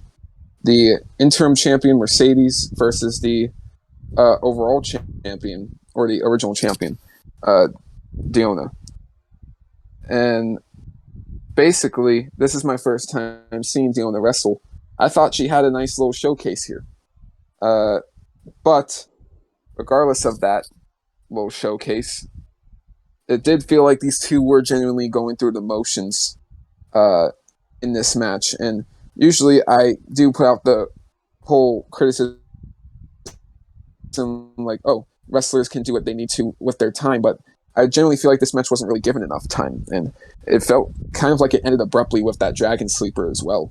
So yeah, this match had its moments. It had some cool moves, and I feel like if the crowd wasn't so silent, it wouldn't have dragged the match down as much as it did. But yeah, they were definitely tired and ready to go home by that point, and honestly, you couldn't blame them. Like I said, this main event could have definitely been better, but the one thing I will admit is people are pissed off about Mercedes winning, and I don't think they should be. Dayona isn't signed to AEW, so why should she win this match and basically be a non-signed AEW wrestler with, the ROH Women's Championship? It just doesn't make too much sense to me. But yeah, so like I said, though, I hope we see more of Dayona Perez in the future. But with that being said, this wasn't the worst main event, but I didn't really enjoy this match. I'm going to give it a 4.5 out of 5. All right, so this is gonna be a big thing for me because I watched Diana Perrazzo a lot in watching Impact, and it kind of annoying that yes, she did have a good match in this, but she didn't make a great match just like what happened in Impact. Impact, she had so many good matches. This one, it was kind of disappointing. And yes, what Danny said about that Dragon Sleeper technically is not interrupt. Technically, that is her finisher. Martinez's finisher is that Dragon Sleeper or a type of air raid crash. I mean, So I get that, but like the match didn't even go like 10 minutes by that rate. Like it just felt very abrupt. yeah, I know it was true, but I know I was still kind of mad because of Dana Peraza not showing a lot of her best skills in this match than she is in Impact. Don't get me wrong, I'm okay with Martinez winning this. She's a great wrestler, and she should be the champion. And I think it was not that bad of a match. I'd probably give it a 5 in my ratings. All right, so you're middle of the road about it. Now for you, Chris. I thought this match could have been better, but I don't know if it was the fault of the cable time remaining because it was dirty. Like for a main event, sorry, there was only like maybe 10 minutes allowed on the television time. So I'm like, Yeah, there's at no best. way, Yeah, there's like at no way best. that they can make this match like work out. So unfortunately, it was like whatever. And like you said before, the crowd was dead, and I don't even know why. I mean, I guess it was too long of matches that happened that episode of Dynamite, but still, they should get another shot at it because that championship should have gotten more time. It should have been more of a big deal than what they had going on. It's kind Now, of disrespectful to the women, if I'm being honest. mm, fair enough. And honestly, this might be kind of a bit blunt to say, but I think the crowd was honestly tired just because the show just wasn't that good. That too. I don't really have anything else to say. I know that sounds harsh, but I just didn't really feel this show. I'm just going to be honest. You have more positive to say about it than negative at the end of the day, but not too much more positive than negative. So I'm going to give this my lowest rating on the podcast yet, a 5.5 out of 10. I'll give it a 5.5 to myself. Man, I'm giving All it a right. 5. All right. Now it is time for the main event. WrestleMania Backlash is this Sunday, and holy hell, this feels really not important. There's only one championship match on this entire show, and it is the SmackDown Women's Championship. So this pay-per-view is going to be 2.5 to 3 hours, and there's only 6 matches on it as of right now, unless if they add something within the next 48 hours, but I doubt it. So, yeah, I don't really think this show looks that good. You have Seth Rollins versus Cody Rhodes and AJ Styles versus Edge, which are going to be amazing matches, sure, but they've already happened before. So there's already that idea in the back of my head that literally every single match on this card is a rematch, except for 2 matches, which is the 6-man tag and Happy Corbin versus Madcap Moss. So at the end of the day, there's not really a lot of originality on this card, you can easily say. Now, I'm just going to mention this really quickly. I'm going to take words from Corey Graves right now. That Corey Graves said, "Oh, this is going to be a great match, more or less, because Seth Rollins had no time to prepare for Cody Rhodes. But in this match, this is pretty much going to be an even Steven match. They both know what they're going to go into the match, so it might be probably a little bit better than the WrestleMania match that they had. And then for Edge, technically it is a good. It's probably because of the Damian Priest barred from ringside. It's not going to be. It's no distractions for AJ. Should be more of a clean match for AJ and Edge match. Okay. All right. Those are some interesting arguments to bring to the table. Do you have excitement for this show? Not really. Like I'd probably say there's only two matches I really care about, and that's the Edge and AJ and Seth and Cody. The other Agreed. matches I probably will watch, but probably walking around, going to the bathroom, not really focus that much on them. I'll probably be like seeing the winner, but probably not going to be watching intensely. Damn. Fair enough. What about you, Chris? Yeah, I'm kind of the same way too with Revan, so I can't really say much on that, but I'll enjoy it or try to at least. It's a filler show. It's definitely a filler show. Yeah. That's the issue. You know, when they have a stadium show in July, a stadium show. No, they have two stadium shows in July, which is Money in the Bank and SummerSlam. Then the third stadium show in September, which is the UK show. Then the fourth stadium show in Saudi Arabia. So do not be surprised at all if Backlash and Hell in a Cell are very filler shows, which seems to be the case here. This is definitely a filler show, and we're gonna be predicting this show in the way I think this show is going to be ordered. Now, even though this is advertised as the main event, I think they're going to call an audible. I think they're going to have this start the entire show. It is going to be the 6-man tag match.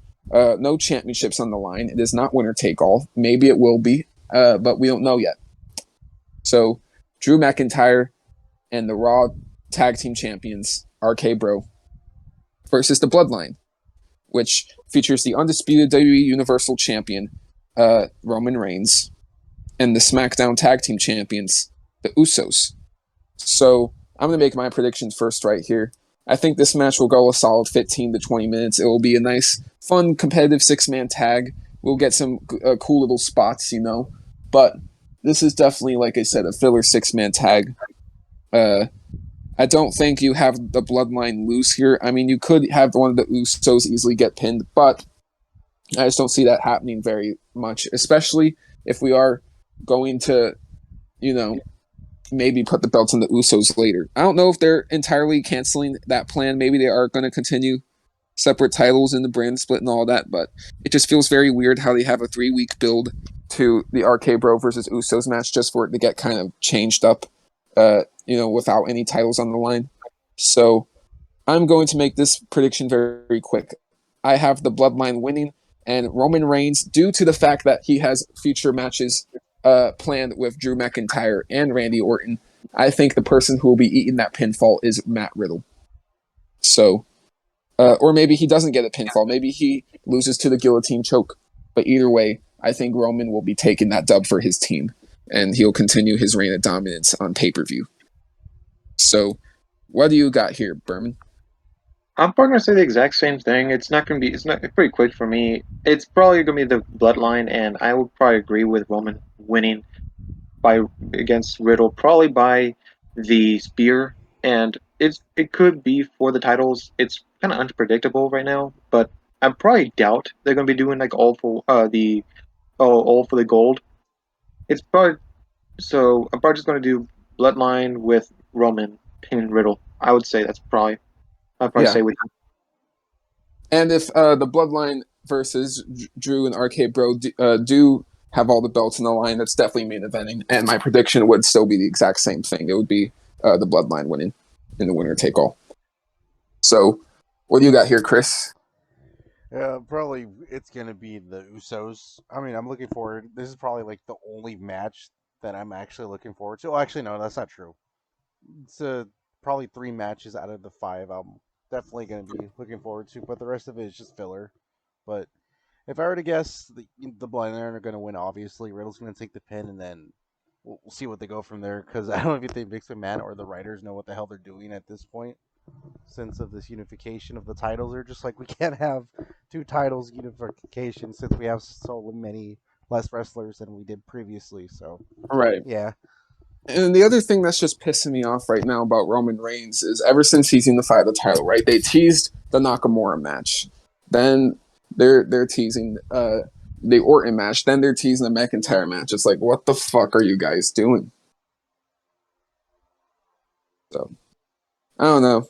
I don't know what they're doing, but I'll still be here waiting to see. I definitely think this match should be on the Raw or SmackDown, though. I don't get why this is a pay-per-view bout, especially since it's like a normal match. But hey, that's just me. Next up, second match to cool things down would be Bobby Lashley and Omos in a rematch from WrestleMania. Even though Omos has MVP by his side and all that now, I'm still going to go for Bobby Lashley. I doubt they really. I don't think they should be killing Bobby Lashley's momentum, because Bobby Lashley could be a good face to go after Roman Reigns, and that would definitely be an attraction title match, in my personal opinion.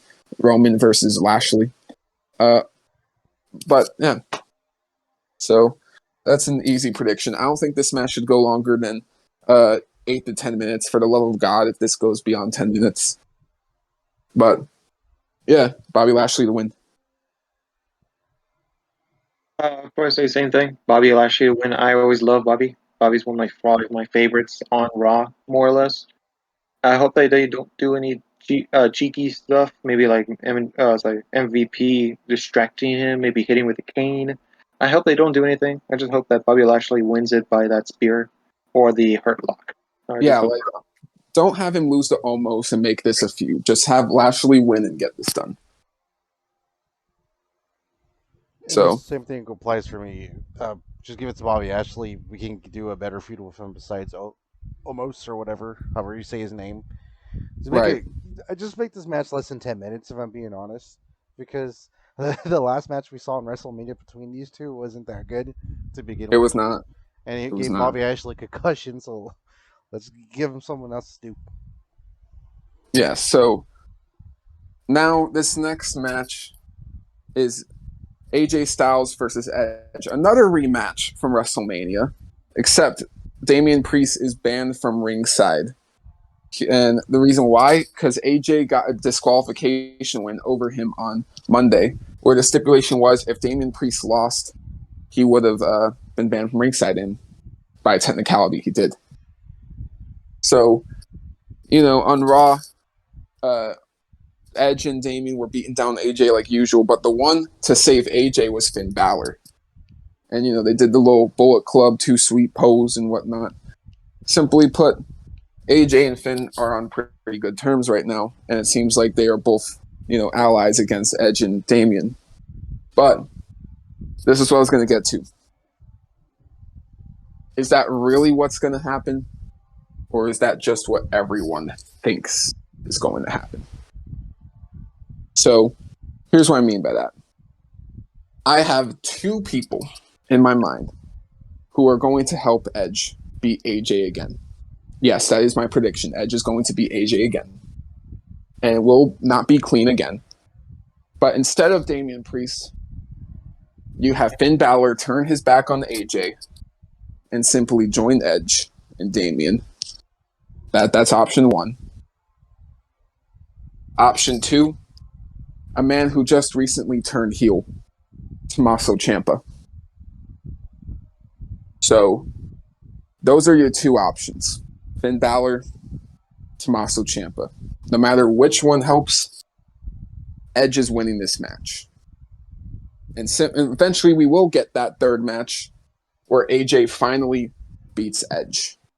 But for right now, we're continuing the story. So I don't think AJ gets the win here just yet. What do you have to say, Berman? I'd say probably close to the exact same thing. I probably want Edge to win. I like Edge. I love how his new style works. His music is probably one of the best, except Cody Rhodes's. And they probably going to do that. I'm hoping. I'm always a big fan of Tommaso, so I'm hoping for Tommaso to intervene and be on a side of Edge. And I would like to see that the assistant to Edge, that is Tommaso Ciampa. I would see that. I like that. So I'll probably go Edge to win.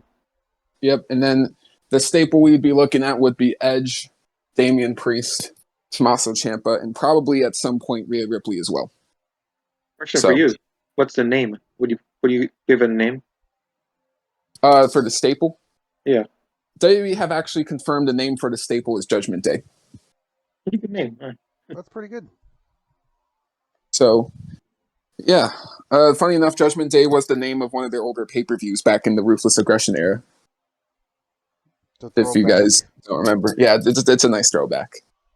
And funny enough, Edge was on the poster of a Judgment Day, promotion poster as well back in 2009. So what do you know? Won't you look at that? Nice correlation. So now, what do you have to say, Chris? You think Edge is getting the dub or AJ? I think we're going to give it to Edge. The boy deserves it. And like you said before, they'll probably do a rematch the next WrestleMania, assuming if The Rock and Roman Reigns are not a thing. Hopefully they are. But we'll see. I don't think Edge versus AJ will go that far. No? I think they finish this at either Money in the Bank or SummerSlam. Oh, yeah. Oh, you know what? That makes more sense. You know what? Yeah. Well, at least for now, I'm going with Edge. Fair enough. Yeah, all three of us are predicting very similar here because this show looks pretty predictable. Let's just be very honest here.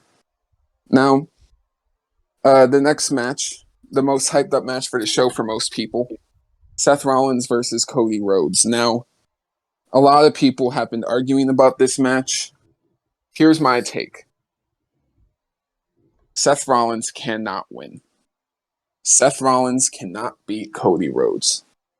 A lot of people are arguing Seth Rollins should win because that's how most feuds work. You know, one guy wins the first match, the other guy wins the second match, then they settle the score 1-1 in the third match. But here's the thing. That can't happen. And here's why it can't happen.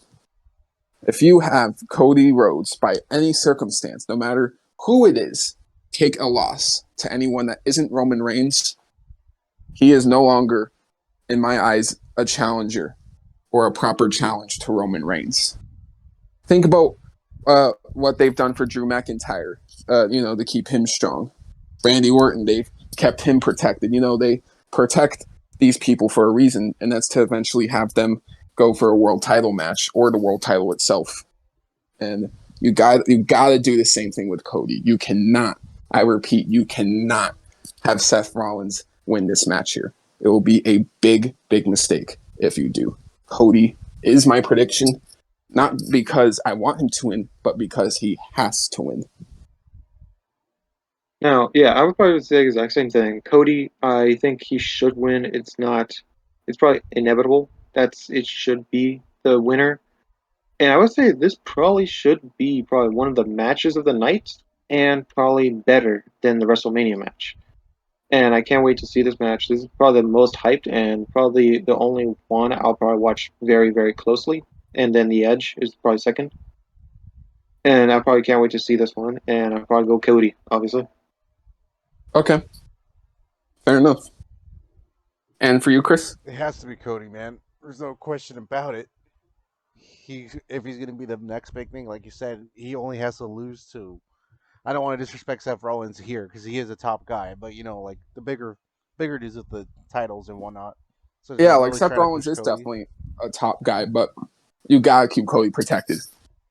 Exactly. So definitely, the smart thing would give it to Cody, but we'll see. If they give it to Seth, that basically tells us he's not beating Roman. No. So it is what it is. Next up. Happy Corbin, Madcap Moss. This has a chance to be the worst match of 2022. No, I'm kidding. I'm not going to be that harsh. But no, I'm not excited about this match. It doesn't look good. And, sorry. I will say that Madcap Moss is talented, but his gimmick sucks. And I'm not going to support him under that gimmick. So, Happy Corbin's also a very terrible gimmick as well. Both of these gimmicks need to end as soon as possible. With that said, they might go out there, have decent performances, but the characters are very distracting. With that said, though, I think Happy Corbin wins. I don't think they have any long-term plans for a Madcap Moss. Well, all right. Now, this is going to be the disagreement, and it's just because of my personal opinion. I like Madcap Moss. He's just a funny character, and I think a lot of people like him because he tells jokes and is pretty good. I kind of want Madcap Moss to win this one, and this is just my opinion. I really see him probably winning the match, and then they'd probably go for a second match. But this is probably on like what's it, SmackDown or Raw? Just a simple match, just to be more fun. It could be more like the comedic type of match, comedic filler. So for Yeah. me, I want Madcap Moss to win. All right. Now, so Berman supports Madcap. I don't. Who do you agree with, Chris? I don't care about this match. Why is this still happening? All right, Why there's are my they, answer. Why are they still pushing this? Who cares? Oh, hey, I've got these same questions, my friend. What if I'm gonna pick it? I guess Corbin, but I really don't care about this match. Why is this still happening? I agree. Why is this happening? But give it a Oh Corbin. well, it is what it is. Now, Ronda Rousey, Charlotte Flair, I Quit match, SmackDown Women's Championship. It's the only match with a title on the line, and they were originally going to be the WrestleMania main event. So I assume because they didn't give them the Mania main event, they paid them back here. I think that's very simple, very easy. And you know what? Why not? The show means nothing. Why not? No, I mean, it should be fine. I think this could definitely be better than their disaster of a WrestleMania match. As long as it doesn't go as long as their WrestleMania match, number one. And number two, them having the advantage of using weapons and stuff definitely helps out. So, yeah. With that being said, though, I think they give the belt to Ronda Rousey. They let her close a pay-per-view, win the title. Sounds nice. And yeah, I mean, so much was happening on WrestleMania Night 1. That's probably why they didn't throw her the title then. So they're probably thinking, screw it, not too much is going to happen on this show. Let's throw the title on her on this show. And again, Backlash and Hell in a Cell are very likely to be filler pay-per-views. So it is what it is. Now, that being said, Berman, what's your prediction for what I think will be the main event of this show? Probably say the same thing. It's probably going to be Ronda winning. The thing that I like about this match is that it is a I Quit match. I always love I Quit matches. I do There's too, yeah. and I always want to see more I Quit matches. And I'm excited for this one because of the I Quit stipulation mainly. And I'm hoping Ronda wins. If Charlotte wins, they made the humongous mistake and they are making their show dead. All right, yeah. And then for you, Chris. They're gonna give it to Ronda. There's no question about it. I still don't like Ronda's wrestling style. I find it very boring, and I don't believe any of her punches. So Better than Charlotte, though. rarely the Charlotte, but like at this point, I don't like either of them. So that's another match that's gonna be kind of like meh. Unless Yeah, something happens, and I'll eat my own words, but we'll see. We'll see on tomorrow. for sure. So, yeah, honestly, this show as a whole just does not look very exciting. Wouldn't you guys agree? Pretty much, yes. Yeah. So, I think we are going to wrap it up here. Thank you, everyone, so much for watching the entirety of this podcast. If you did, I've been Daniel, I've been Berman. I've been Chris. and we'll see you all in the next one.